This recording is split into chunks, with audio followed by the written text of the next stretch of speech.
जैसा कि last episode में हमने देखा था कि किन्मो अपने 9 एल्डर्स के ट्रायल को पास करने के बाद यांगकांग डायनेस्टी के लिए रवाना हो गया। यहाँ पर उसे हेवनली डीमन सेक्ट के पैट्रियार्क से मिलने जाना था। यांगकांग में आते ही किन्मो ने नोटिस किया कि यहाँ पर तो काफी सारे चेंजेस किए जा रहे हैं। ये सारे बदलाव इंपीरियल एडवाइजर के कहने पर हो रहे थे, जिसे यांगकांग डायनेस्टी के बाकी के सेक्ट अपोज करने लगे। जब किन्मो डाइजियांग सिटी में था तभी कॉप्स इमॉर्टल सेक्ट ने उस काउंटी पर हमला कर दिया। साथ ही एक ईवल कल्टीवेटर किन्मो को मारने के लिए उसके पीछे लग गया। हालांकि किन्मो जैसे तैसे खुद को बचाने में कामयाब रहा, मगर उस बंदे ने तो अपने पॉइजनस रेड बीटल्स उसे मारने के लिए भेज दिए। तो किन्मो ने एक गजब का प्लान बनाया। वो अपनी एक पिल की मदद से उस बीटल की पॉइजनस पावर को और ज्यादा बढ़ा देता है। उस बंदे ने किन्मो को काफी ज्यादा परेशान किया था, इसलिए किन्मो ने भी स्ट्राइक बैक करने का फैसला लिया। अब आगे तो इस एपिसोड की शुरुआत में हम कॉप्स इमॉर्टल सेक्ट के उसी ईवल बंदे को देख पाते हैं जो कि अपने रेड बीटल्स को समन कर रहा था। और तभी एक बीटल आकर उसकी बॉडी में एंटर कर चुकी। वो कहने लगा, चलो ये तो अच्छा हुआ कि मेरी रेड बीटल पूरी तरह से खत्म नहीं हुई। अब इसी बीटल की मदद से मैं उस लड़के को ढूंढ निकालूंगा। एक बार वो खत्म हो जाए फिर उसकी सोड मेरे कब्जे में आ जाएगी। तब तो मैं सेक्ट लीडर को भी खत्म करके उसकी जगह हासिल कर पाऊंगा। मगर अचानक से उसे काफी ज्यादा तकलीफ होने लगी। वो कह रहा था कि आखिर मेरी ही बीटल्स का पॉइजन मुझ पर असर क्यों दिखा रहा। जरूर से उस बच्चे ने मेरी इस बीटल के साथ छेड़खानी की होगी। और फिर देखते ही देखते उसका पूरा शरीर मिट्टी बनकर गलने लगा।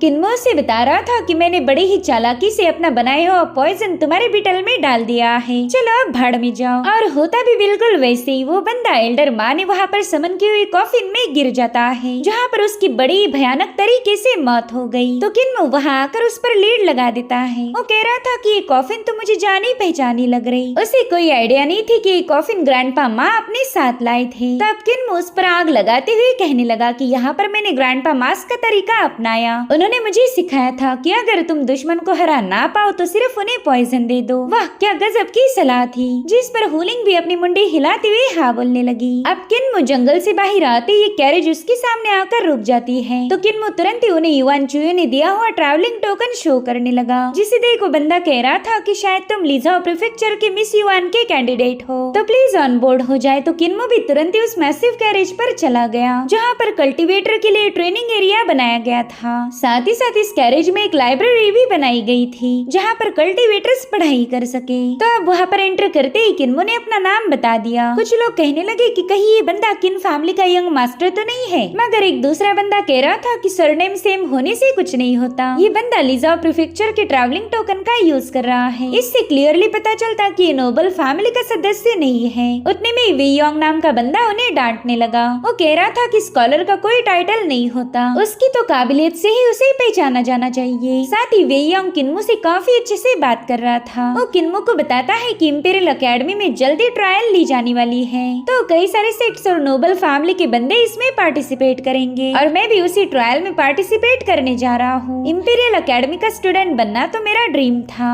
उतने में ही दो बंदे आकर वे योंग से कहने लगे कि तुम्हारे फादर फर्स्ट रैंकिंग के ड्यूक हैं, शायद उन्हीं के टाइटल का यूज करके तुम एग्जाम को पास करने जा रहे हो। यहाँ पर वे योंग को उन लोगों पर काफी ज्यादा गुस्सा आ रहा था, मगर बेवजह की लड़ाइयाँ करना उसे पसंद नहीं। जिसके बाद हम ग्रानी सी को देख पाते हैं, जिन्हें किन्मो की काफी ज्यादा याद आ रही थी और अब तो उनके सब्र का बांध टूट भी चुका, इसलिए वो अपना लगेज लेकर सीधे विलेज से बाहर जाने लगी। जो देख चीफ उनसे पूछते कि क्या तुम बिना बताए यहाँ से भाग रही हो, जिस पर ग्रानी सी कह रही थी कि आपको किसने बताया कि मैं भाग रही हूँ। तो चीफ कह रहे थे कि इसमें बताने वाली कोई बात ही नहीं, तुम्हारी शक्ल से ही साफ साफ पता चल रहा। जब से किन्मो गया है तब से ना ही तुम ठीक से खाना खा रही हो और ना ही सो रही हो। मेरे ख्याल से तुम्हें किन्मो की याद सता रही होगी। जिस पर ग्रैनी कहती कि आपको तो ऑलरेडी सब कुछ पता है, इसलिए छुपाने से कोई फायदा नहीं। हाँ, अब मेरा इस गाँव में दिल नहीं लग रहा, इसलिए मैं यहाँ से जा रही हूँ। तो चीफ तुरंत ही उन्हें रोकने के लिए उनके सामने पहुँच गए। वो कहती सी, क्या तुम अपनी इनर डीमन को भूल गई हो?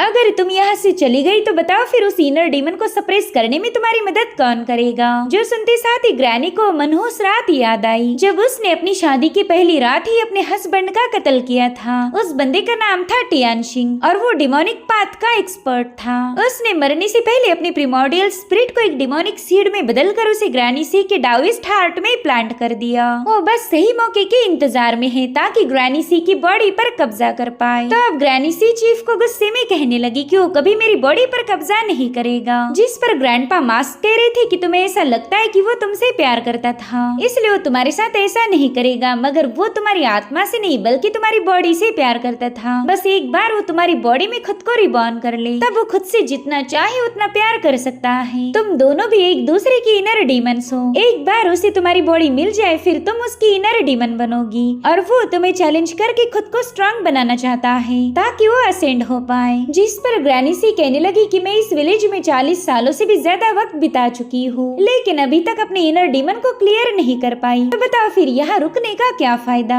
इतना कहते साथ ही ग्रैनी सी विलेज छोड़कर चली गई। विलेज चीफ कह रहे थे कि शायद ये किन्मो को बहुत ही ज्यादा मिस कर रही है, उससे मिलने के बाद ये जरूर से वापस आ जाएगी। इधर ग्रैनी सी विलेज से बाहर ले जाने वाली फेरी पर पहुंच चुकी थी, जहाँ पर वो ग्रैंडपा ब्लाइंड को देखकर थोड़ी सी चौंक गई, जो कि कई सारे बॉक्सेस के पीछे छुपे हुए थे। तो ग्रैनी सी तुरंत ही जाकर उन बॉक्सेस को हटाते हुए कहने लगी कि ये लो, मैंने तुम्हें पकड़ लिया, बताओ तुम किन्मो के पास जा रहे हो ना। जिस पर ग्रैंडपा ब्लाइंड थोड़ा सा हेजिटेट होते हुए कहने लगे कि कौन किन्मो, मैं तो उसे नहीं जानता, मैं तो बस अपनी आंखें ढूंढने जा रहा हूँ। वैसे तुमने भी किन्मो की फिक्र नहीं करनी चाहिए, वो अब बड़ा हो चुका है। और तभी उन्होंने देखा कि ग्रैंडपा लेम भी विलेज छोड़कर भाग रहे हैं, मगर एल्डर ब्लाइंड ने उन्हें आवाज देकर बुला लिया। जब उन्हें पूछा गया कि तुम कहाँ जा रहे थे, जिस पर लेम बताते हैं कि ग्रैंडपा माँ काफी दिनों से गायब है, तो मैं बस उसके साथ झगड़े करने जा रहा हूँ कि आखिर वो अपने हाथ के लालच में आकर मेरे साथ पुरानी दोस्ती को तोड़ कैसे सकता। वो कमीना अपने कटे हुए हाथ के लिए मुझे छोड़कर चला गया। मगर लेम देखते हैं कि किसी को उनकी इस कहानी पर यकीन नहीं हो रहा और तभी उन्हें ग्रैंडपा बुचर नजर आए, जो कि छतों से क्रॉल करते हुए सीधे फेरी में कूद गए थे। उन्होंने तो आते ही ये क्लियरली बता दिया कि मैं विलेज छोड़कर इसलिए जा रहा हूँ क्योंकि मेरा कहीं पर बहुत ही इम्पोर्टेंट काम आन पड़ा। मुझे तो उस किन्मो की याद बिल्कुल भी नहीं आ रही। इस बार तो मैंने अपने लोअर बॉडी को ढूंढ कर लाना ही होगा। जो सुनकर लेम को भी बहाना मिल गया। वो कहते हाँ, मैं भी अपनी कटी हुई टांग को ढूंढने जा रहा हूँ, बस उम्मीद है कि किसी ने मेरे पाँव का पाया सूप बनाकर पी न लिया हो। तो एल्डर ब्लाइंड कह रहे थे कि हाँ, मैं भी अपनी आंखें लाने जा रहा हूँ। अब इन सबके बहाने सुनने के बाद ग्रैनी सी भी इनकी नौटंकी में शामिल हो गई। वो कहती है कि मैं हेवनली डीमन सेक्ट की सीक्रेट लेडी हूँ, अब नया सेक्ट लीडर मेरी पोजीशन लेने वाला है, तो मैंने सोचा क्यों ना उससे मिलकर उसे थोड़ा सा ज्ञान पेला जाए। जिसके बाद वो सभी लोग खुश होकर चिल्लाने लगे कि हम किन्मो से मिलने नहीं जा रहे, बल्कि हमारे तो अपने अपने इम्पोर्टेंट काम है। वेल, इन पिछले कई सालों से इन्हें वो काम याद नहीं आए थे, मगर किन्मो के जाते ही सबको अपने अपने इम्पोर्टेंट टास्क को कंप्लीट करना है, ताकि इसी बहाने से ये लोग किन्मो से मिल सके। इधर एल्डर मास्क चीफ को बता रहे थे कि सवेरे सवेरे एल्डर म्यूट भी गाँव छोड़कर भाग गया है, शायद अब हम दोनों और एल्डर डेफ ही बच गए। जिस पर चीफ कहने लगे कि अरे ये लोग तो किन्मो की याद में पूरी तरह से पागल हो गए, इनका खुद पर जरा भी काबू नहीं रहा। लेकिन एल्डर डेफ काफी ज्यादा समझदार है, वो पढ़ा लिखा बंदा ऐसी बेवकूफों वाली हरकतें नहीं करेगा। इनफैक्ट डेफ जैसा तो शांत और सुशील इस दुनिया में कोई नहीं। और उतने में उन्हें एल्डर डेफ नजर आए, जो कि विलेज छोड़कर जा रहे थे। एल्डर मास्क ने उन्हें आवाज लगाई, मगर वो पीछे मुड़ के भी नहीं देखते। आज तो अपने बहरा होने का पूरा फायदा उठा रहे थे। वहीं पर एल्डर मास्क भी चीफ से कहते कि देखिए, जानबूझकर बहरा होने का नाटक कर रहा, इसने हमारी सारी बातें सुन ली है, मगर फिर भी जानबूझकर हमें इग्नोर कर रहा। तो इस तरह से 7 एल्डर्स तो इस विलेज से भाग निकले, बस चीफ और एल्डर मास्क ही बाकी हैं। इसलिए चीफ एल्डर मास्क से पूछने लगी कि बताओ फिर तुम यहाँ से कब भागने वाले हो। जिस पर एल्डर मास्क जवाब देते हैं कि मेरे हजारों दुश्मन हैं, मैं तो यहाँ से भागने की सोच भी नहीं सकता। अगर मैं यहाँ से गया तो बेचारे मेरे सारे दुश्मन मारे जाएंगे। हमारे विलेज के जितने भी बुड्ढे हैं उनके मुकाबले मेरी रेपुटेशन सबसे ज्यादा भयानक थी। जिस पर चीफ कहने लगे कि अगर ऐसा नहीं होता तो शायद तुम भी इनके साथ भाग जाते। क्यों, सही कहा ना। जो सुनते साथ ही एल्डर मास्क जोर जोर से हंसने लगे, क्योंकि वो भी किन्मो के पास जाना चाहते थे। आप सीन शिफ्ट होकर हम किन्मो को देख पाते हैं, जिसे वे योंग इंपीरियल एकेडमी में सिखाए जाने वाले कई सारे टॉपिक्स के बारे में जानकारी दे रहा था। उसमें से किन्मो का अरिथमेटिक्स काफी ज्यादा फैसिनेटिंग लगी। इस मेथड का यूज करके तुम नंबर काउंटिंग करने के साथ भविष्य के बारे में प्रेडिक्ट कर सकते हो। इसमें मेटा फॉर्मूला, यिन यांग बाइनरी और एस्ट्रोलॉजी का नॉलेज था, और ये सारी चीजें किन्मो को काफी ज्यादा दिलचस्प लगी। अब रात होने के बाद किन्मो आसमान की तरफ देखते हुए कह रहा था कि जैसे ऊपर 5 ल्यूमिनरीज है, वैसे ही हमारी बॉडी में भी मौजूद है। अगर मैं इन सितारों को ऑब्जर्व करूँ तो अपनी बॉडी में मौजूद 5 ल्यूमिनरीज की पोजीशन को समझ जाऊंगा और फिर डिवाइन ट्रेजरी को अनलॉक करना आसान हो सकता है। इधर वे योंग और हुलिन तो शराब के नशे में पूरी तरह से धुत थे। किन्मो भी काफी ज्यादा खुश था क्योंकि उसे वे योंग जैसा ईमानदार बंदा दोस्त मिल गया। अब मिडनाइट होते ही ये लोग एक अजीब से इलाके में पहुंच गए। हुलिंग तो शराब के नशे में ही कहने लगी कि आखिर यहाँ पर इतना फॉग क्यों है, साथ ही मुझे बहुत ही अजीब सी और गंदी स्मेल आ रही। वहीं पर कैरेज ड्राइवर कह रहे थे कि पहले तो यहाँ पर कोई केव मौजूद नहीं थी, फिर अचानक से ये केव यहाँ पर अपीयर कैसे हो गई और अब ये लोग उस केव में एंटर कर चुके। मगर वहाँ मौजूद लैंटर्न्स को ऑब्जर्व करते ही किन्मो को एक बीस्ट की आंखें नजर आने लगी, इसलिए वो चिल्लाते हुए बता रहा था कि कैरेज को यहीं पर रोक दो। साथ ही साथ वो वे योंग को भी जगाने की कोशिश करने लगा। दरअसल ये कोई केव ना होकर एक पाइथन का मुंह था, मगर तब तक काफी ज्यादा देर हो चुकी है। उस पाइथन ने इस कैरेज को निगलना शुरू कर दिया था, मगर किन्मो अपने दोस्त वे योंग को पकड़कर सीधे उस पाइथन के मुंह से बाहर की तरफ फेंक देता है। ये तीनों उस पाइथन का शिकार होने से बाल बाल बच गए थे और अब हमें वो भयानक जायंट पाइथन दिखाया गया जो कि एक मास्टर का पेट है। वो अपनी फ्लूट को प्ले करते हुए कह रहा था कि जियांगलिंग के स्कॉलर्स तो बिल्कुल ही उल्लू थे और अब उस पाइथन ने किन्मो का पीछा करना शुरू किया। वे योंग किन्मो को बता रहा था कि ये तो ड्रैगन टेमिंग सेक्ट का कल्टीवेटर है, शायद ये भी यांगकांग का दुश्मन बन चुका। वेल इस पाइथन पर सवार बंदे का नाम था लॉन्ग जियानान। जियानान ने जैसे ही अपनी फ्लूट प्ले करना शुरू की उस इलाके में एक पिंक कलर की डस्ट फैलने लगी जिसमें से बहुत ही प्यारी खुशबू आ रही थी। तो वे योंग बेहोश होते हुए बताने लगा कि ये तो ड्रैगन टेमिंग सेक्ट की signature move python mirage technique है। साथ ही इन्हें वहाँ पर ढेर सारी क्रिस्टल बटरफ्लाई भी नजर आ रही थी जिसे ब्रीद इन करते ही इन्हें लीजन नजर आ सकते हैं। तो किन्मो तुरंत वे योंग को लेकर उस स्मोक से बाहर कूद गया। वे योंग कह रहा था मेरे भाई तुमने मेरी 2 बार जान बचाई है, आज के बाद तुम मेरी फैमिली बन चुके हो। उतने में ही जियाओनान का पाइथन वहाँ पर पहुँच गया। इधर किन्मो अपने दोस्त से पूछ रहा था कि इस ड्रैगन टेमिंग सेक्ट की स्पेशलिटी क्या है, जिस पर वे योंग बता रहा था कि ये लोग पाइथन को क्रिएट कर सकते। ऐसा कहा जाता है कि उनके एंसेस्टर फ्लड ड्रैगन से कनेक्टेड थे, तो उनके सेक्ट के हर एक पाइथन के पास फ्लड ड्रैगन की ब्लड लाइन है। जब से इंपीरियल एडवाइजर ने उनका कंट्रोल लिया तब से ही उन्हें स्नेक्स को टेम करने का काम दिया गया था और अब वो लोग बगावत पर उतर आए। किन्मो कह रहा था कि उन्होंने शायद यांगकांग के वफादार जितने भी लोग थे उनका भी सफाया किया होगा और तब तक लॉन्ग जियाओनान ने इनके पीछे अपने ढेर सारे स्नेक्स लगवा दिए। तो किन्मो और वे योंग उन्हें काटना शुरू कर देते हैं, मगर यहाँ मौजूद सांपों की तादाद तो बहुत ही ज्यादा बढ़ती जा रही थी। साथ ही साथ पेड़ों में भी रेड कलर की लाइट ग्लो होने लगी जिन्हें देखकर किन्मो समझ गया कि ये ड्रैगन टेमिंग सेक्ट के डिसाइपल हैं और देखते ही देखते चारों ओर से पाइथन ने इन्हें घेर लिया। किन्मो को तो एक सांप ने निगल भी लिया था, मगर किन्मो उस पर ढेर सारे स्लैशेस बरसा के बाहर आ जाता है। वहीं पर योंग भी अपनी फ्लाइंग स्वॉर्ड का यूज करके इन सांपों का खात्मा कर रहा था। तब तक किन्मो ने एक पेड़ को स्लिट करते हुए उसके अंदर मौजूद जियोनान के डिसाइपल को खत्म कर दिया, मगर वहाँ की तो हर एक पेड़ में वो लोग छुपे हुए थे जो ईवल स्माइल करते हुए बाहर आ गए। साथ ही साथ उन्होंने फ्लूट बजाते हुए वहाँ पर ढेर सारे स्नेक्स को भी समन कर लिया,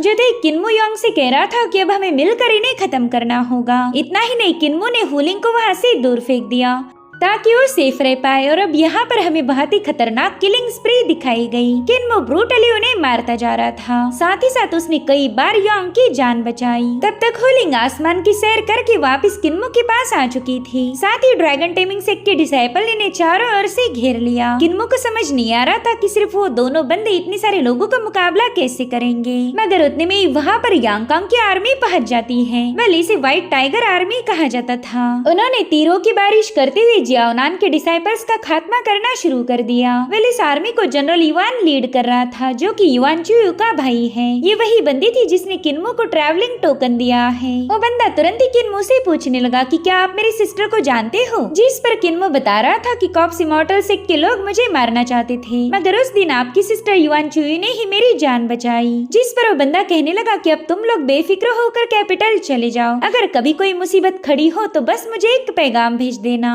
और उतने में ही प्रिंसेस यूजी ने किन्मो को आवाज लगाई। वो कह रही थी, अरे वाह चरवाही, तू यहाँ कैसे आ गया? जिस पर किन्मो कहता है, अरे गोलू मोलू, तुमसे यहाँ मिलने की उम्मीद तो बिल्कुल नहीं थी। अब गोलू मोलू ये नाम सुनते यूजी हमेशा जैसे उस पर भड़क गई। इधर योंग तो प्रिंसेस यूजी को देखते ही अपना सिर झुका देता है। साथ ही वो किन्मो को बता रहा था कि भाई भले ही जनरल युआन तेरा साथ देंगे, मगर प्रिंसेस यूजी से तो भी तुम्हें नहीं बचा सकते। यार लड़की को गोलू मोलू बुलाना सही नहीं होता, इससे गर्दन कटने का खतरा बढ़ जाता। जिस पर किन्मो कह रहा था क्या वाकई, लेकिन जहाँ से मैं बिलोंग करता हूँ वहाँ पर तो लड़कियों को गोलू मोलू बुलाना उनकी तारीफें करने जैसा माना जाता। जो सुनते साथ ही योंगवी दोबारा से अपना सिर पटकते हुए प्रिंसेस यूजी से रहम की भीख मांगने लगा। वो कहता है प्लीज मेरे दोस्त को माफ कर दीजिए, ये यहाँ पर नया आया है, प्लीज इसकी गर्दन मत उड़ाना। तो प्रिंसेस यूजी कहती है अरे तुम टेंशन मत लो, इस चरवाहे को तो मैं पहले से ही जानती हूँ, सिर्फ यही मुझे मोटी बुला सकता है और किसी को इसकी इजाजत नहीं। जो सुनते साथ ही हुलिंग भी अपने पेट को थपथपाते हुए कहने लगी कि मैंने भी अब थोड़ा सा ज्यादा खाना ठूसना चाहिए, तभी जाकर किन्मो मुझे भी मोटी बुलाएगा।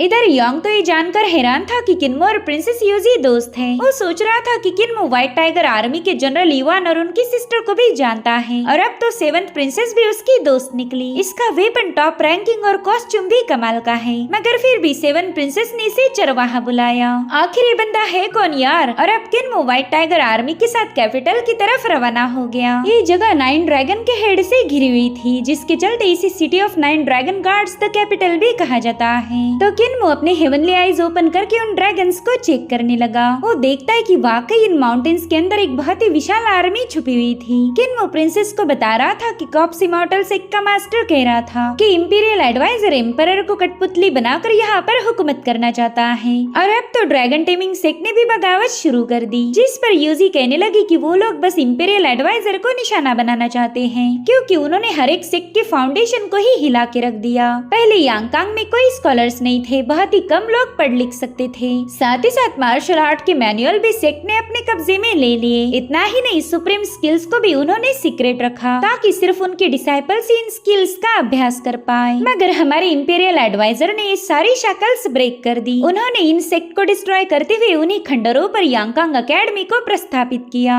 साथ ही नॉलेज को स्प्रेड किया ताकि कॉमन लोगों की हेल्प हो पाए। हमारे यहाँ पर एलिमेंट्री, मिडिल स्कूल और एक इंपीरियल अकेडमी का नया जन्म हुआ, मगर कुछ पुराने सेक्ट अभी भी स्ट्रॉन्ग हैं। वो हमारे यांगकांग को डिस्ट्रॉय करना चाहते ताकि इंपीरियल एडवाइजर ने जो भी बेहतरी के काम किए हैं वो सब नाकाम हो जाए। ऐसा करने से वो लोग दोबारा से यांगकांग पर उनका कंट्रोल एस्टेब्लिश कर सकते हैं। इसी वजह से हमारे इंपीरियल एडवाइजर ने अपना रुख डाचू की तरफ मोड़ दिया। अगर उन्हें वहाँ से गॉड्स और डीमंस की एंशिएंट टेक्निक हासिल होती तो यांगकांग और ज्यादा मजबूत बन जाता। सभी डोमिनेटिंग सेक्ट वैनिश होकर इस दुनिया में इक्वालिटी एस्टेब्लिश हो जाती, और यही वजह है कि सभी दुश्मन सेक्ट हमारे एडवाइजर से नफरत करते।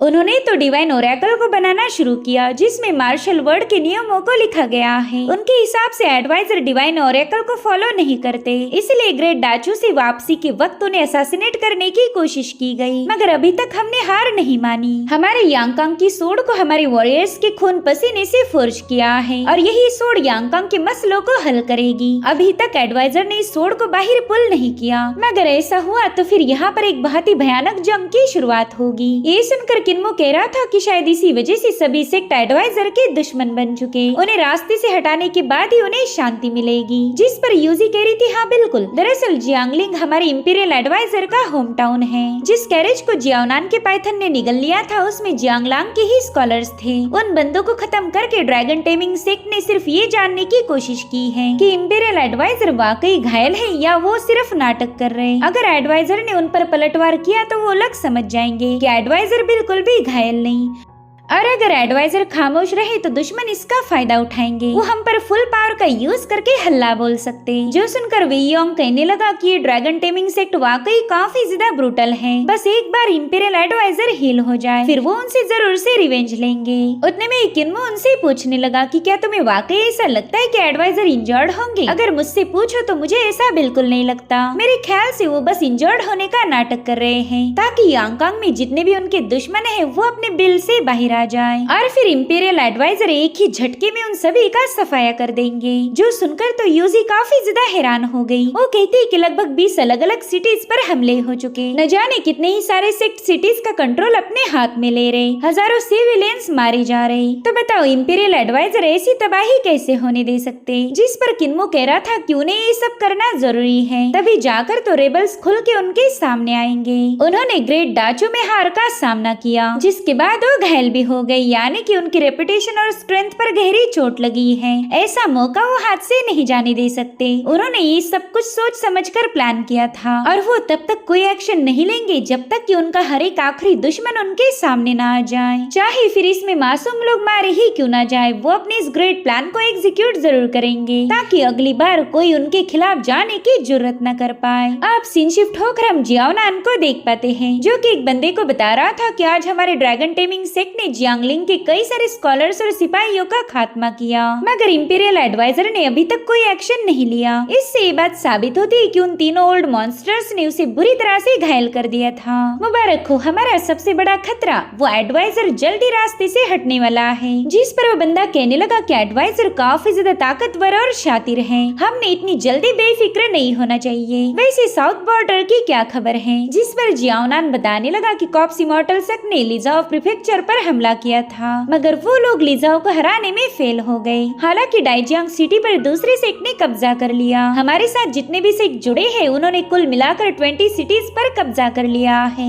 तो उनके सपोर्ट के साथ ड्रैगन टेमिंग से कैपिटल पर कभी भी अटैक कर सकता। जिस पर वो बंदा कह रहा था कि हमने जल्दबाजी नहीं करनी। लिजाओ सिटी यांगकांग के साउथ सेंट्रल रीजन का सबसे स्ट्रॉन्गेस्ट किला है, साथ ही वहीं से नॉर्थ के सेक्ट जाने का रूट भी है, तो हम उस लिजाओ सिटी को हाथ से नहीं जाने दे सकते। और हाँ, ये मत भूलो कि हम यहाँ पर सिर्फ यांगकांग के एडवाइजर को ही मारना नहीं चाहते, बल्कि उसने यहाँ पर जो भी सुधार किए थे हम उन सभी को डिस्ट्रॉय कर देंगे। इधर किन्मो काफी सारी मुश्किलों का सामना करने के बाद यांगकांग की कैपिटल सिटी पहुँच चुका था, जो कि निहायत ही खूबसूरत है। अब यहाँ पर किन्मो को अपने रहने का बंदोबस्त करना था कि तभी उसे याद आता है कि डांसिंग हॉल के मास्टर ने उसे किसी भी म्यूजिक हाउस में आने के लिए बता दिया था। तो किन्मो तुरंत ही अपने दोस्तों से पूछने लगा कि क्या तुम्हें पता है ये डांस हाउस मुझे कहाँ मिलेगा? जो सुनते साथ ही प्रिंसेस उसका मजाक उड़ाते हुए कहने लगी कि मुझे तो लगा ही नहीं था तुम इतने ज्यादा मर्दाना होंगे, तुम्हें देखकर तो ऐसा बिल्कुल नहीं लगता। बेचारे किन्मो को तो समझ ही नहीं आ रहा था कि ये बंदी आखिर बोल क्या रही है। तभी प्रिंसेस कहती कि फ्लावर लेन में जाओ और वहाँ तुम्हें प्लेजर हाउस मिल जाएगा, और हाँ, वहाँ जम के मजे करो। साथ ही योंग ने तो किन्मो को वहाँ का एग्जैक्ट लोकेशन भी बता दिया। वो कहता है मेरे भाई बस ये मत पूछना कि मुझे वहाँ की इतनी जानकारी कैसे मिल गई, बस वहाँ जाने के बाद अपनी हेल्थ का थोड़ा सा ख्याल रखना। जिसके बाद किन्मो फ्लावर लेन की तरफ रवाना हो गया। वो सोच में पड़ गया था कि आखिर ये लोग मेरे साथ ऐसी अजीब बातें क्यों कर रहे थे, और अब वो प्लेजर हाउस के सामने जाकर किंगयुन के लिए पूछने लगा। जैसे ही किन्मो ने अपना नाम बताया उसे दरवाजे के पीछे लड़कियों की गड़बड़ी की आवाजें आने लगी, और फिर वो डोर ओपन करके किन्मो पर फूलों की बारिशें करने लगी। साथ ही साथ वो लड़कियां उसके साथ काफी ज्यादा फ्लर्ट कर रही थी,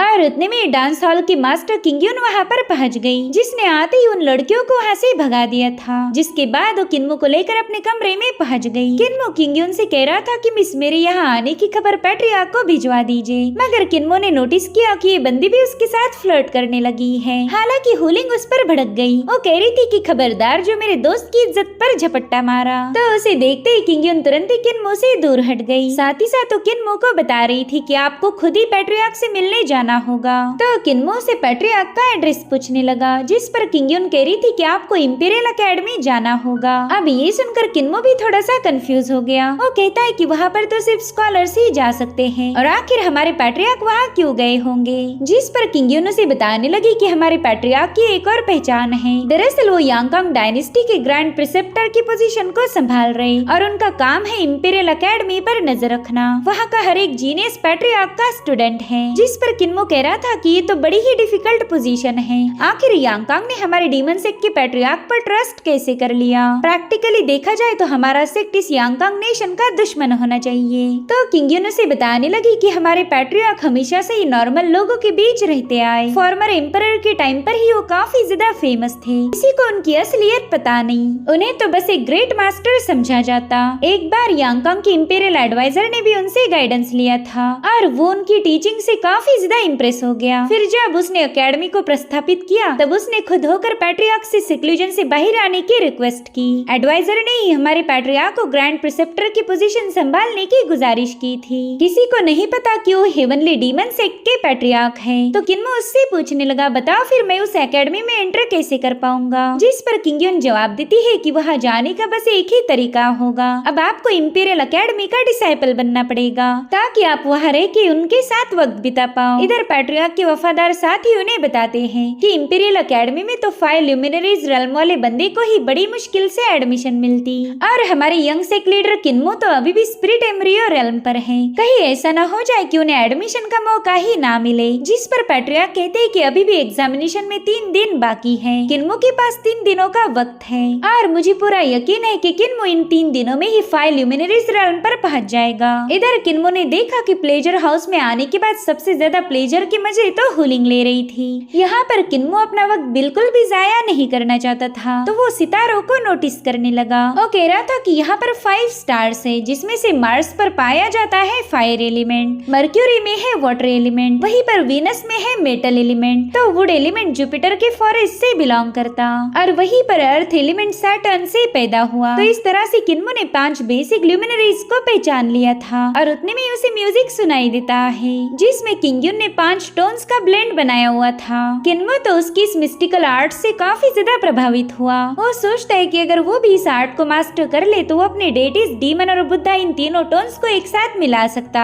है। इनका ब्लेंड बनाकर वो अपने 5 ल्यूमिनरीज एलिमेंट डिवाइन ट्रेजरी को अवेकन कर सकता था। इसलिए किन्मो तुरंत ही वहाँ जाकर अपने लिए एक इंस्ट्रूमेंट ले लेता है। यहाँ पर उसने बुद्धिज्म की थंडर साउंड टेक्निक की second move filtering thunder strike को प्ले करना शुरू किया। इस टेक्निक का यूज कर इंस्ट्रूमेंट को प्ले करना अपने आप में एक नई सोच थी। जिसके बाद वो हेवनली डीमन सेक की मेलोडी का यूज करने लगा। तो ये सभी लड़कियां उसके साथ कम्पीट करने की कोशिश करने लगी, जो देखकर तो किन्मो को और भी ज्यादा मजा आ रहा था। जिसके बाद किन्मो ने डेटी, डीमन और जेन यानी कि बुद्धिज्म के टोन्स को मर्ज कर दिया। उसके ऐसा करते साथ ही वहाँ का माहौल बदलने लगा था, जिससे वहाँ मौजूद लड़कियां तो बेहोश होकर नीचे गिरने लगी, क्योंकि ये साउंड काफी ज्यादा डोमिनेटिंग थी। और फाइनली किन्मो फायर ल्यूमिनरीज को देख पा रहा था, जिसमें एक हिडन गॉड है। उस ल्यूमिनरी को ओपन करते ही किन्मो की बॉडी में आग लग गई, मगर किंगयुन तुरंत ही उसकी मदद करती है। हालांकि जैसे ही उसने किन्मो को टच किया, उसकी बॉडी से रिलीज होने वाले ऑरा ने ही इस बंदी को काफी दूर पटक दिया था।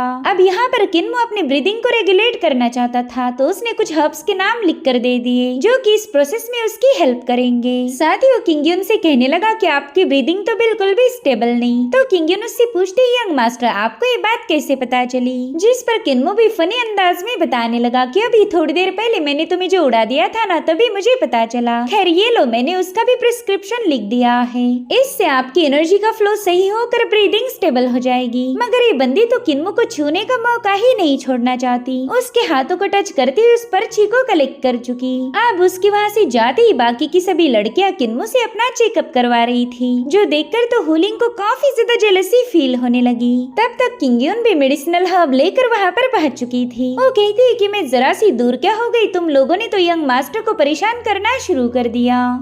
इधर किन्मो उन हर्ब्स को एक ही सेकंड में रिफाइन करके उसकी पिल बनाकर कंज्यूम करके खुद को रिकवर कर चुका। उसकी स्पीड को देखकर तो इन सभी के होश उड़ गए थे। जिसके बाद किन्मो ने इन सभी लड़कियों को ट्रीट करना शुरू कर दिया। देखते ही देखते टाउन के सभी लोग वहाँ पर आने लगे। किन्मो ने दी हुई दवा का उन पर बड़ी ही तेजी से असर हो रहा था। इनफैक्ट बूढ़े भी जवान लोगों जैसे फुर्तीले हो गए और अब तो मरीजों की कतार पवेलियन के बाहर तक पहुँच चुकी थी। अब इस कतार पर यूजी का भी ध्यान गया। उसे लग रहा था कि शायद प्लेजर हाउस में कोई जाना माना डिवाइन हीलर आया होगा, तो अभी तुरंत ही पवेलियन में पहुंच गई। उसने दूर से ही देखा कि किन्मो इन लोगों को एग्जामिन करके प्रिस्क्रिप्शन लिख के दे रहा है। इधर किन्मो हुलिंग को भी चेक करके बताता है कि तुम्हें क्रिएशन स्पिरिट आर्ट्स को प्रैक्टिस करना होगा, इससे तुम अपने स्पिरिट एम्ब्रियो को फोर्ज कर पाओगी। जो देख वहाँ मौजूद लोग कह रहे थे कि ये बंदा तो फॉक्सेस को भी हील कर सकता, इसका नाम तो मिरेकल हीलर होना चाहिए। वहीं पर यूजी भी किन्मो से काफी ज्यादा इम्प्रेस हो गई। वो कहती है कि ये बंदा तो सरप्राइजेस से भरा पड़ा है, पता नहीं इसे और क्या क्या आता होगा।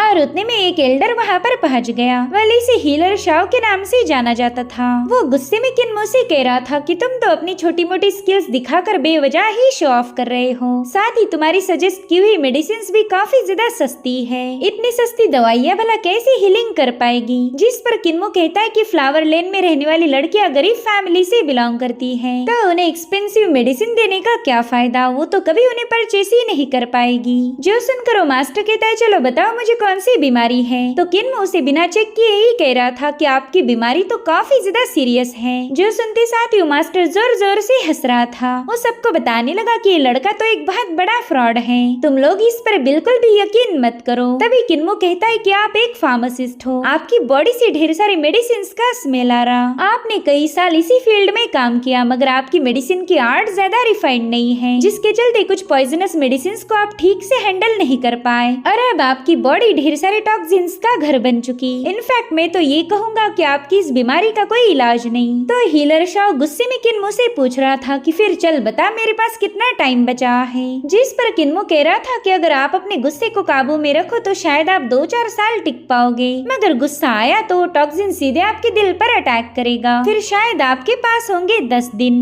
जो सुनकर वो बंदा कह रहा था कि अगर मैं 10 दिनों में नहीं मरा तो बता मैं तेरे साथ क्या करूँ। यहाँ पर किन्मो अपनी उंगलियों पर उसके दिन गिनता जा रहा था। वो मास्टर जितना ज्यादा गुस्सा दिखाने लगा किन्मो उतने ही उसके दिन कम करने लगा और देखते ही देखते उस बंदे का हार्ट फेलियर हो के वो मारा जाता है। ये देखकर तो वहाँ मौजूद सभी लोग हैरान हो गए। इनफैक्ट हीलर शाओ के मौत की खबर तो इंपीरियल पैलेस की एक लेडी तक भी पहुँच गई थी। वो लेडी कहने लगी कि ये डिवाइन हीलर तो काफी ज्यादा अजीब है। वेल ये लेडी कौन है इसके बारे में हमें आगे पता चलेगा। इधर किन्मो ने अपने काम से एक छोटा सा ब्रेक लिया था तो किंगयुन उससे कहने लगी कि कल आपका अकेडमी का एग्जाम है, आपने तो आराम करना चाहिए। जिस पर किन्मो बताता है कि मैंने ग्रैंडपा मास से ही मेडिसिन का नॉलेज हासिल किया मगर कभी उसे यूज करने का मौका ही नहीं मिला था, लेकिन आज यहाँ पर मुझे ढेर सारी प्रैक्टिस करने का चांस मिल गया। खैर मेडिसिन की प्रैक्टिस तो हो गई, लेकिन अब मुझे ये बताए कि इंपीरियल अकेडमी है कहाँ पर। जिस पर किंगयुन जवाब देते हुए बताने लगी कि जेड माउंटेन सिटी पर इसे एस्टेब्लिश किया गया क्योंकि वहाँ पर 9 ड्रैगन्स की एनर्जी काफी ज्यादा स्ट्रॉन्ग है। वहाँ का माउंटेन भी किसी जेड जैसा नजर आता, ऐसा लगता है कि मानो 9 ड्रैगन्स इन जेड को ही होल्ड किए हो। तो किन्मो तुरंत ही समझ गया कि इस अकेडमी को जेड माउंटेन पर इसलिए बनाया गया ताकि यहाँ की ड्रैगन एनर्जी का यूज करके डिसाइपल्स अपने कल्टीवेशन को बेहतर बना पाए। सब अगले दिन किन्मो जेड माउंटेन पर पहुंच जाता है। रास्ते में उसे एक बीस्ट का स्टेचू नजर आया जो कि उसे काफी ज्यादा दिलचस्प लगा था। वहीं पर वे योंग से भी उसकी मुलाकात हो गई तो ये दोनों तुरंत ही जाकर अपना नाम रजिस्टर करवा देते हैं। यहाँ पर किन्मो अपना टोकन शो कर रहा था मगर योंग उसे पीछे पुश करते हुए इस बंदे को बताने लगा कि ये भी मेरे जैसे ही जियांगलिंग सिटी से बिलोंग करता है, इसलिए किन्मो के नाम के सामने जियांगलिन भी मेंशन कीजिए। हालांकि वो बंदा ऐसा नहीं करता क्योंकि उसने किन्मो का टोकन देख लिया था। अब थोड़ी देर बाद किन्मो वे योंग से पूछने लगा कि भाई तू मेरे नाम के सामने जियांगलिंग लिखने की जिद क्यों करवा रहा था। तो वे योंग बताता है कि हाल ही में जियांगलिंग के स्कॉलर्स पर अटैक हुए थे तो इंपीरियल अकेडमी जियांगलिन के स्कॉलर्स को बिना ज्यादा तंग किए एडमिशन देने वाली है। आफ्टर ऑल हमारे इंपीरियल एडवाइजर भी इसी सिटी से बिलोंग करते तो उनकी रेपुटेशन को प्रोटेक्ट करना यांगकांग अकेडमी की जिम्मेदारी है। अब एग्जामिनर सबको बताने लगा कि हर साल इंपीरियल अकेडमी 10 स्पेशल स्पॉट्स को रिजर्व रखती है ताकि हर साल नए 10 लोग ज्वाइन हो पाए। सो अब ये है तुम्हारा पहला चैलेंज, अगर तुम इस जेड वॉल को पार कर पाए तो अगले राउंड के लिए क्वालिफाई हो जाओगे, वरना सीधे यहाँ से घर भाग जाना। जो सुनते साथ ही एक बंदे ने सीधे उस जेड वॉल पर छलांग लगा दी मगर वो जेड वॉल इतनी ज्यादा स्टिफ और स्लिपरी थी कि वो बंदा फिसल कर सीधे नीचे पटक गया। तभी एक यंग मास्टर अपने आर्टिफैक्ट को एक्टिवेट करते हुए वहाँ पर ड्रैगन को समन कर चुका। किन्मो को भी ये बंदा थोड़ा सा इंटरेस्टिंग लगा था, इसलिए वे योंग से तुरंत ही इसका नाम पूछने लगा। जिस पर वे योंग बताता है कि ये किन फैमिली का वारिस है और इसका नाम है किन्युन। इसके फादर जनरल टियान्स और बड़ा भाई किन फेयू हमारे एम्परर के वफादार हैं। जो सुनते साथ ही किन्मो सोच रहा था कि शायद ये बंदा उसी जनरल किन फेयू का भाई होगा जो हमारे ग्रेट डाचू में आया था। शायद उसी वक्त जनरल किन फेयू ने मिस्टीरियस आइज से ड्रैगन पर्ल और ब्रोकन सोर्ड हासिल की होगी।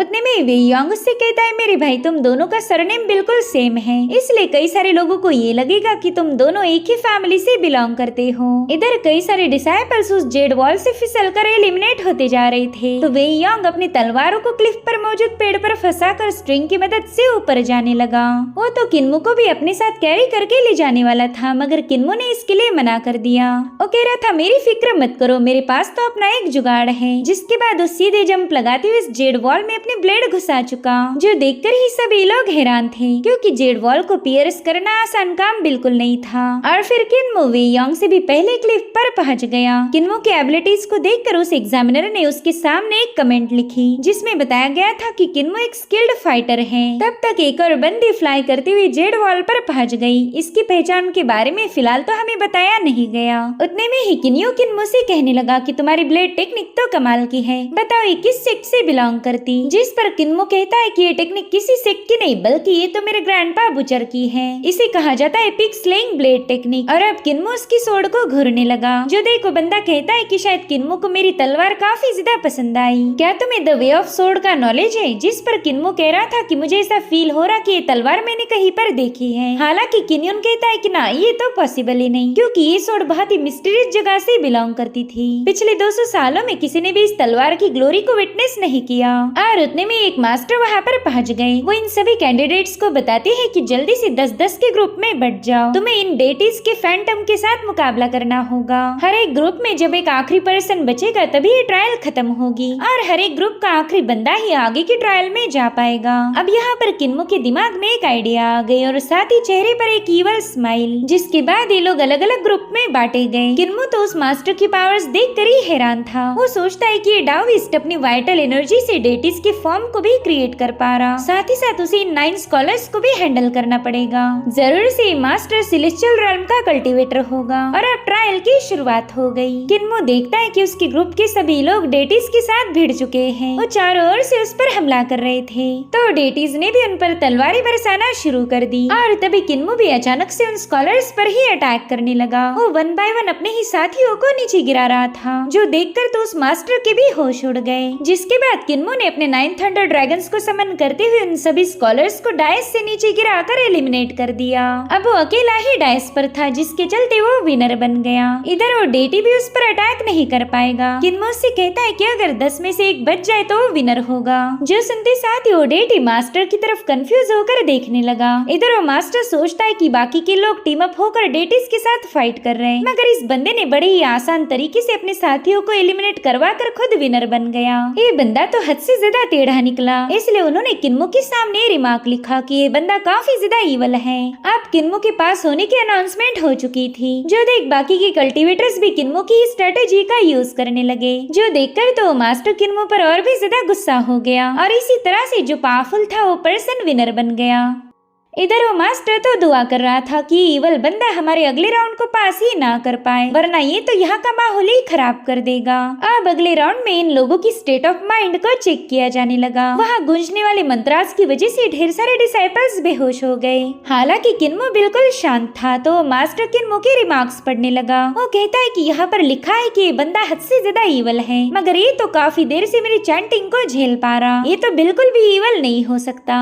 इसलिए उस मास्टर ने किन्मो के नाम के पास लिख दिया कि ये बंदा बहुत ही प्योर हार्ट वाला है, बाहरी दुनिया की मुसीबतें इसे झुका नहीं सकती। और अब हमें चुनियांग हॉल का सीन दिखाया गया, जहाँ पर सभी स्कॉलर्स के कमेंट मेंशन थे। वहाँ का मास्टर भी किन्मो के नाम के सामने लिखे गए कमेंट्स पढ़कर थोड़ा सा कंफ्यूज हो गया। वो कहने लगा कि कुछ लोग किन्मो को ईवल बोल रहे, तो किसी ने कहा कि वो प्योर हार्ट वाला है। ये लोग तो बिना कुछ सोचे समझे कमेंट कर रहे। तभी उस मास्टर की सर्वेंटों से बताने लगी कि बाहर 14 कैंडिडेट्स खड़े हैं और हमारे पास सिर्फ 10 पोजीशंस, जिसमें से 3 जगह हमने जियांगलिंग के स्कॉलर्स के लिए खाली रखी है, जिनके नाम होंगे यानजी, वेयोंग और काइफान। साथ ही थोड़ी देर पहले ही किन फैमिली से पैगाम आया था कि उनका यंग मास्टर किन्योन हमारी एकेडमी ज्वाइन करना चाहता है। जो सुनते साथ ही उस मास्टर ने बिना कुछ सोचे समझे किन्योन के नाम पर टिक लगा दी। तब तक दूसरी सर्वेंट बता रही थी कि और भी 2 ग्रेट फैमिलीज के लोग यहाँ पर मौजूद हैं। उनके भी फैमिली से पैगाम आया था कि उन्हें भी ट्रायल में पास कर दिया जाए। तो मास्टर ना चाहते हुए उन कल्टीवेटर्स के नाम के सामने टिक लगा देता है। वो कह रहा था कि हम पावरफुल फैमिलीज को ऑफेंड नहीं कर सकते। वैसे इन 4 कल्टीवेटर्स की कोई खास कनेक्शन नहीं है, तो इन्हें अपनी किस्मत को एक्सेप्ट करना पड़ेगा। सो यहाँ पर पावरफुल फैमिलीज के लोगों को प्रेफरेंस दिया जा रहा था, ना कि कल्टीवेटर्स की काबिलियत को। इधर वेयोंग किन्मो को कुछ पावरफुल फैमिलीज के यंग मास्टर्स के बारे में बता रहा था, जिसमें से एक बंदी सी फैमिली से बिलोंग करती है। किन्मो को शक था कि ये बंदी ग्रैनी सी के फैमिली से बिलोंग करती होगी। अब जियांगलिन के स्कॉलर्स को सामने बुलाया जाता है। उन्हें बताया गया कि जियांगलिंग के स्कॉलर्स पर काफी सारे अत्याचार हुए, उन्हें मारा गया। उसमें से बस आप 3 लोग ही जिंदा बचे हो, इसलिए आपको आगे की कोई ट्रायल देने की जरूरत नहीं पड़ेगी, मगर बाकी के लोगों को ट्रायल में पार्टिसिपेट करना ही होगा। किन्मो सोच रहा था कि अब तो यहाँ पर बस 7 स्पॉट ही बाकी बचे हैं। पता नहीं इसमें से किसे सिलेक्ट किया जाएगा और किसे रिजेक्ट। अब अगली ट्रायल के लिए इन्हें एक हॉल में ले जाया गया, जहाँ पर मास्टर लिंगयुन इनकी ची पावर्स चेक करने वाला था। वहीं पर सी किन्मो को बता रही थी कि मास्टर लिंगयुन अपने प्रोफाउंड कल्टीवेशन के लिए काफी ज्यादा मशहूर हैं। ऐसा कहा जाता कि उनके पास प्योर यांग ची पावर्स हैं। इधर मास्टर लिंगयुन बता रहा था कि मैं अपनी डिवाइन एबिलिटीज को सील ऑफ करके बस 5 ल्यूमिनरीज रेल्म को एक्टिव रखूंगा। तुम्हें बस मेरी 3 मूव्स को झेलना है। अगर तुम तीनों मूव्स में डटे रहे तो तुम ये राउंड जीत जाओगे। और अब उस मास्टर ने अपनी सोर्ड केस को वहाँ पर समन कर लिया, जिसमें टोटल 72 वुडन सोर्ड्स थी। मास्टर बता रहा था कि तुम लोग इसमें से जितनी चाहे उतनी तलवारें यूज कर सकते हो, मैं तो बस इस एक ही वुडन सोर्ड का इस्तेमाल करूंगा।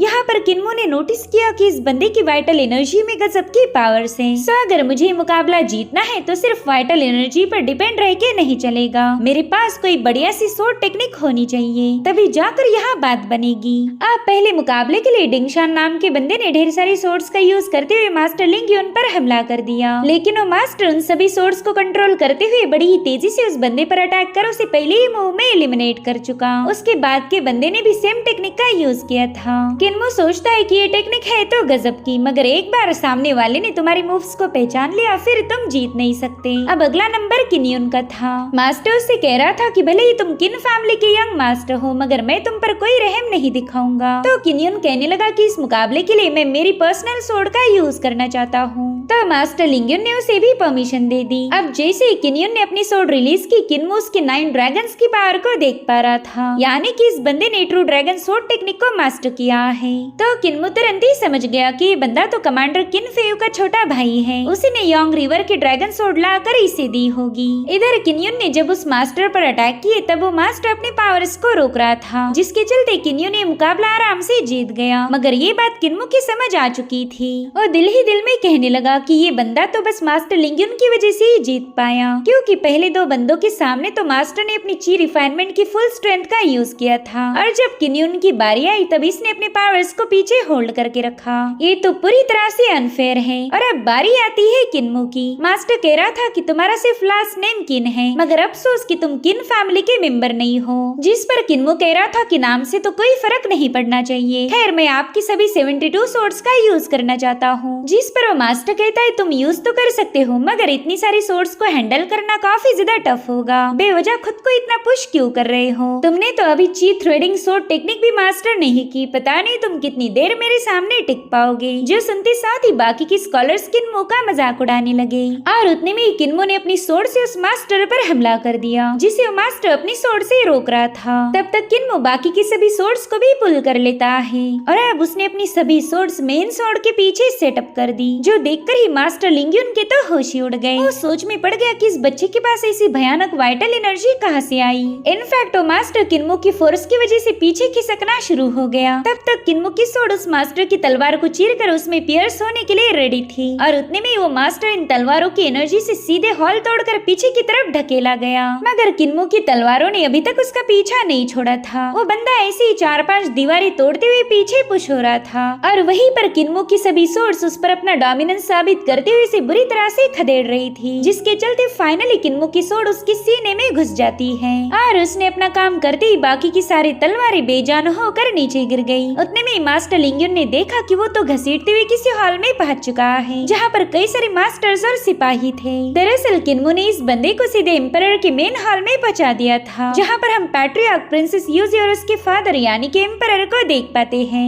मास्टर लिंगयुन की इस अचानक से हुई एंट्री की वजह से पूरा कोर्ट डिस्टर्ब हो गया था, जिसके चलते सभी लोगों की नजरें मास्टर लिंगयुन पर थी। पैट्रियार्क ने देखा कि इस मास्टर पर अटैक करने वाला कोई और नहीं बल्कि किन्मो है। इधर मास्टर तो तुरंत एम्परर के सामने सिर पटक पटक कर माफिया मांगने लगा। तो पैट्रियार्क एम्परर को बताते हैं कि शायद मास्टर लिंगयुन ने अपने ओपोनेंट को कुछ ज्यादा ही हल्के में लिया, मगर उस यंग कल्टीवेटर की जितनी तारीफ की जाए वो कम है। उसने 72 वुडन सोर्ड्स को एक ही पॉइंट पर बड़े ही प्रिसाइज तरीके से हिट करने की वजह से लिंगयुन की ची रिफाइनिंग शील्ड ब्रेक हो गई, और उसी की वजह से वो घायल हो चुका। जो सुनकर एम्परर यानफेंग अपना हाथ आगे बढ़ाने लगे। इधर मास्टर लिंगयान को लग रहा था कि शायद उन्हें एग्जीक्यूट करने का हुक्म दिया जाएगा, मगर एम्परर तो फिर अचानक से जोर जोर से हंसने लगे। वो कहते हैं कि आजकल हमारे ट्रायल्स तो कुछ ज्यादा ही एंटरटेनिंग हो रही, मैं वाकई देखना चाहता हूँ कि ये टैलेंटेड बंदा आखिर है कौन। तो एक मास्टर तुरंत ही आकर किन्मो को बताने लगा कि तुम्हारी वजह से हमारे एम्परर काफी ज्यादा डिस्टर्ब हो गए, अब शायद वो तुम्हें कड़ी से कड़ी सजा देंगे। उन्होंने तुम्हें हॉल में बुलाया है। तो किन्मो तुरंत ही हॉल में पहुंच गया। वो देखता है कि वहाँ पर यांगकांग के ढेर सारे मिनिस्टर्स मौजूद हैं। यहाँ पर वो पैट्रियार्क और यूजी को देखकर भी हैरान था। वो दिल ही दिल में कहने लगा कि ये गोलुमोलू तो इस लिबास में बिल्कुल ही प्रिंसेस लग रही, और ये है यांगकांग नेशन के एम्परर यानफेंग। और तभी एम्परर किन्मो से पूछते कि बताओ बच्चे तुम कहाँ से आए हो,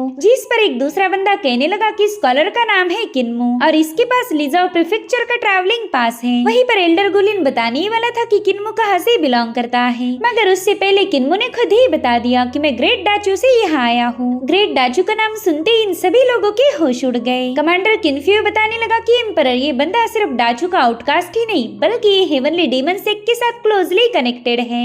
इसने और इसके हेवनली डीमन सेक्ट ने मिलकर हमारी आर्मी को काफी ज्यादा नुकसान पहुँचाया था। हमें नहीं पता कि मिशुई पास के विजन मिरर को चकमा देकर यहाँ कैसे पहुँच गया। मुझे तो इसके इरादे बिल्कुल भी नेक नहीं लग रहे। किन्फ्यू और गुलिन चाहते थे कि किन्मो को यहीं पर खत्म किया जाए, मगर उतने में ही एम्परर ने सबको शांत रहने का हुक्म दिया। वो कहते हैं कि ये बंदा ऑनेस्ट है, मुझे नहीं लगता कि गलत इरादों से यहाँ आया होगा। हर जमीन पर हमारा अधिकार है। हम हर एक सेक्टर और अकेडमी से टैलेंटेड डिसाइपल्स को हमारे साथ जोड़ते जा रहे। मैं तो कभी किसी के साथ भेद नहीं करता। अगर बैकग्राउंड्स की ही बात की जाए तो हमारे कोर्ट में जितने भी लोग हैं उनमें से आधे तो डिमोनिक सेक्ट से कनेक्टेड थे। जिसके बाद वो किन्मो से पूछने लगे कि क्या तुम हेवनली डीमन सेक्ट के डिसाइपल हो, जिस पर पैट्रियार्क ने हाँ में इशारा करते ही किन्मो ने भी हाँ बोल दिया। जो सुनकर एम्परर कह रहे थे कि अगर हेवनली डीमन सेक्ट के लोग हमारी एकेडमी में आकर पढ़ाई कर रहे हैं तो ये बहुत ही अच्छी बात है।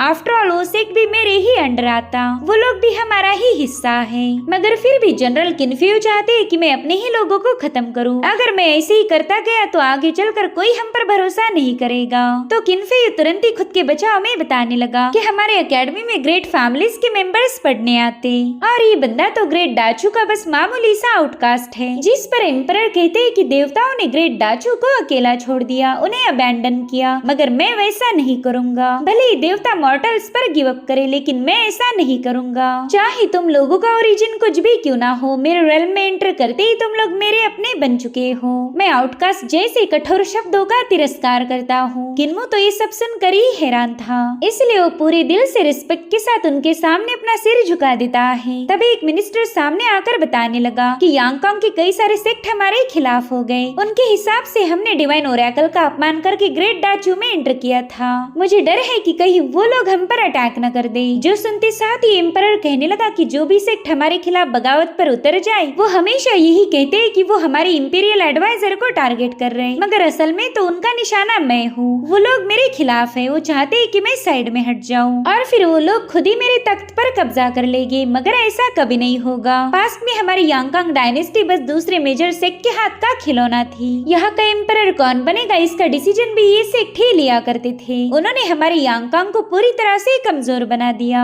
मासूम लोगों को तकलीफें पहुंचाई। अगर कोई एम्परर उनकी बात ना माने तो मेजर सेक्ट एक तो से रिप्लेस कर दे या फिर खत्म कर देते, मगर वो दौर अब जा चुका है। अब तो ये नेशन हम सभी का होगा। मैं और हमारे इंपीरियल एडवाइजर मिलकर यहाँ पर कई सारे बदलाव करेंगे। हम वो सभी रिसोर्सेस मेजर सेक्ट से वापस ले रहे हैं जो कि उनके पास नहीं होने चाहिए। बस इसी तरह से हम उनका डोमिनेंस खत्म कर सकते ताकि वो आगे चलकर मासूम लोगों पर अत्याचार ना कर पाए। मैं यहाँ पर सिर्फ बदलाव करने के ही नहीं बल्कि मैं यहाँ पर एक नई क्रांति लाना चाहता हूँ। हम बगावत करेंगे उन सभी मेजर सेक्ट के खिलाफ जिन्होंने हमें तंग किया, और अगर ये सेक्ट बदलाव के लिए मना करेंगे तो फिर मैं उन सभी को मिट्टी में मिला दूंगा। यहाँ पर सिर्फ ये मेजर सेक्ट ही नहीं जिन्हें बदलने की जरूरत है, बल्कि हमारे कोर्ट में भी बदलाव होनी चाहिए। अगर हमारे कोर्ट की सोच ऐसी ही रही तो आज न कल हमारी हार हो जाएगी। इंपीरियल एडवाइजर जो भी करता है वो सब मेरे ऑर्डर के साथ करता है। अगर कोई इंपीरियल एडवाइजर को अपोज करेगा तो इसका सीधा मतलब है कि वो मुझे भी अपोज कर रहा। जो सुनते साथ ही सभी मिनिस्टर्स घुटनों पर बैठ गए। कोर्ट का माहौल भी काफी ज्यादा सीरियस हो चुका था। जो देख एम्परर हंसते हुए कहने लगे कि सभी लोग राइज हो जाएं। बस थोड़ी देर के लिए मैंने अपना आपा खो दिया था। तो एल्डर गुलिन कहने लगे कि एम्परर आप काफी ज्यादा वाइज हो,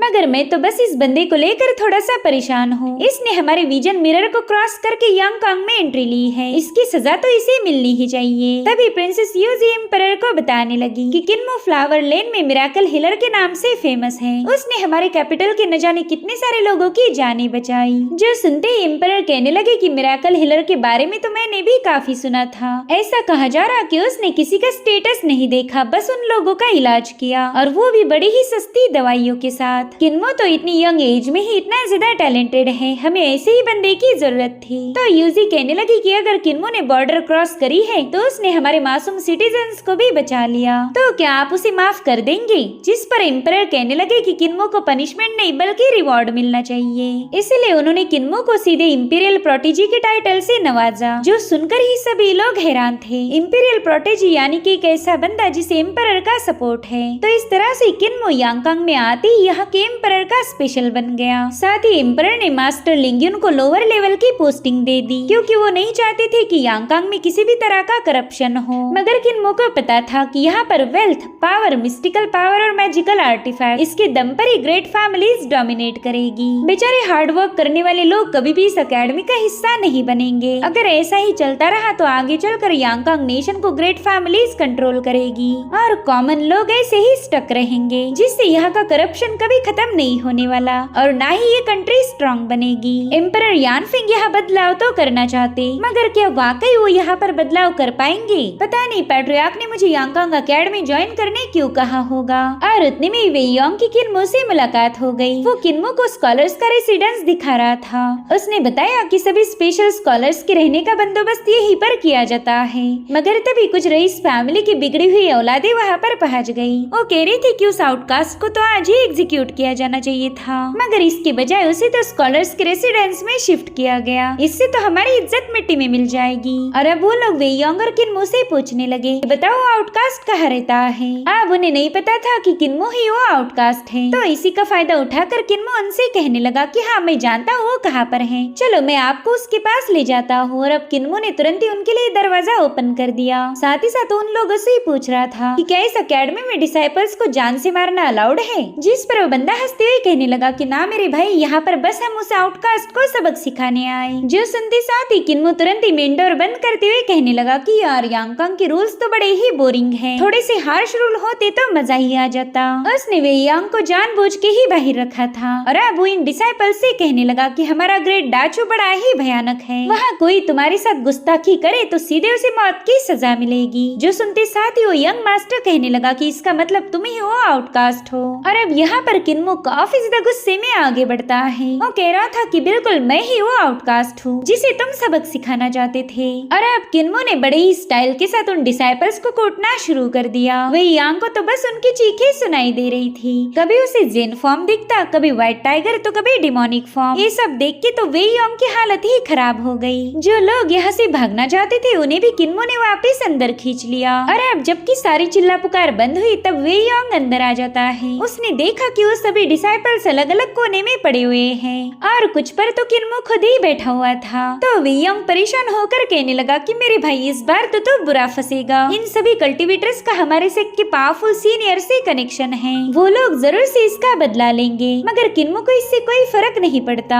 वो तो अपने लिए एक बैनर बना रहा था। उसने लिखा कि मैं किन्मो कैपिटल में कोई मेरा मुकाबला नहीं कर सकता। मेरा काम है इंपीरियल अकेडमी के घमंडी स्कॉलर्स को सबक सिखाना। मुझे तो कोई भी हरा नहीं सकता क्योंकि मैं हूँ एक इनविंसिबल। इधर वो यंग मास्टर कराते हुए कहने लगा कि साले तो एक आउटकास्ट होकर भी हम पर अटैक कर रहा। जिस पर किन्मो भी गुस्से में जवाब देता है कि अगर तूने मुझे एक बार फिर से आउटकास्ट कहा तो तू जब भी मुझे दिखेगा मैं वहाँ तेरी कुटाई करूंगा। वैसे तो किन्मो ने इस बंदे को जमीन में गाड़ दिया था, लेकिन अभी भी इसका घमंड बरकरार है। वहीं पर वे यंग उस बंदे को बता रहा था कि मैं एक ड्यूक का बेटा हूँ और किन्मो मेरा दोस्त है, इसलिए प्लीज अपना गुस्सा मुझ पर मत निकालना। मैं इस मैटर में उलझना नहीं चाहता। और अब वो लोग फुल टू टाइट होकर वहाँ से रवाना हो गए। जिसके बाद फाइनली किन्मो पैट्रियार्क से मिलने पहुँच गया। वो कहते यंग सेक्ट लीडर, फाइनली आप यहाँ पर आ ही गए, बताए आपका सफर कैसा रहा? जिस पर किन्मो कहता है कि सफर में कुछ मुश्किलें तो आई मगर मैंने यांगकांग को एक्सप्लोर भी किया। यांगकांग काफी तेजी के साथ राइज कर रहा। कॉमन लोगों की जिंदगी में डाओइस्ट प्रिंसिपल्स और मिस्टिक पावर का यूज हो रहा है। यहाँ की जहाज अंडर वाटर भी जा सकते और कुछ आसमान में फ्लाई भी कर सकते। सड़कों पर भी इनके कैरेजेस की शान है। अल्केमी का यूज हर जगह किया जा रहा। ये वाकई एक जादुई क्रिएशन है। मैंने देखा कि डाइजियांग काउंटी में वाटर फ्लो को हार्नेस करके पावर को क्रिएट किया जाता। जियांगलिंग प्रीफेक्चर तो मानो कोई आर्ट हो जो कि नदी किनारे पेंटिंग जैसी स्थित हो गई।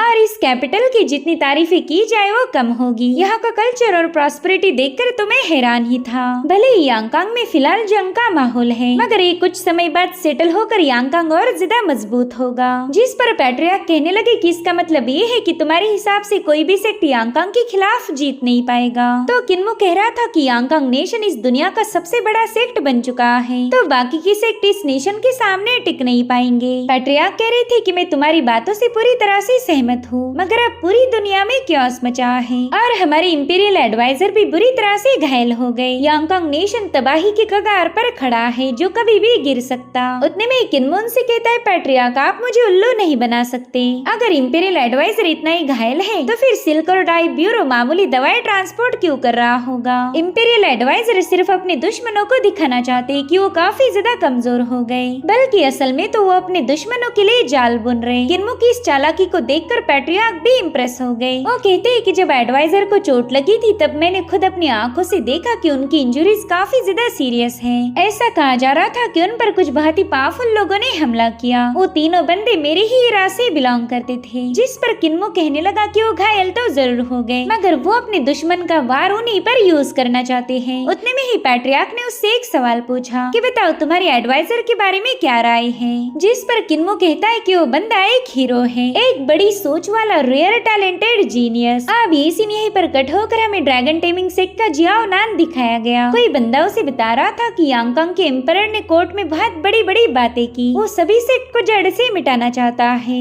उसके एक्शन सिर्फ डिवाइन ओरेकल के ही खिलाफ नहीं, बल्कि उसने तो गॉड्स का भी अपमान किया। जिस पर जियाओ नान पूछ रहा था कि बताए जनाब अब आपकी आगे की प्लानिंग क्या है। तो मास्क पहना हुआ बंदा कहने लगा कि अगर एम्परर ऐसे ही डिवाइन ओरेकल को नजरअंदाज करके दूसरे सेक्ट पर रहम नहीं दिखाएगा तो फिर हमें बुद्धिज्म, डिमोनिक पाथ और टाओइज्म के सभी ग्रैंड मास्टर को समन करना पड़ेगा। हम सिर्फ हाथ पर हाथ धरे तमाशा नहीं देख सकते। और इसी के साथ ये एपिसोड यहीं पर एंड हो जाता है। Thank you so much for watching. Bye bye, take care.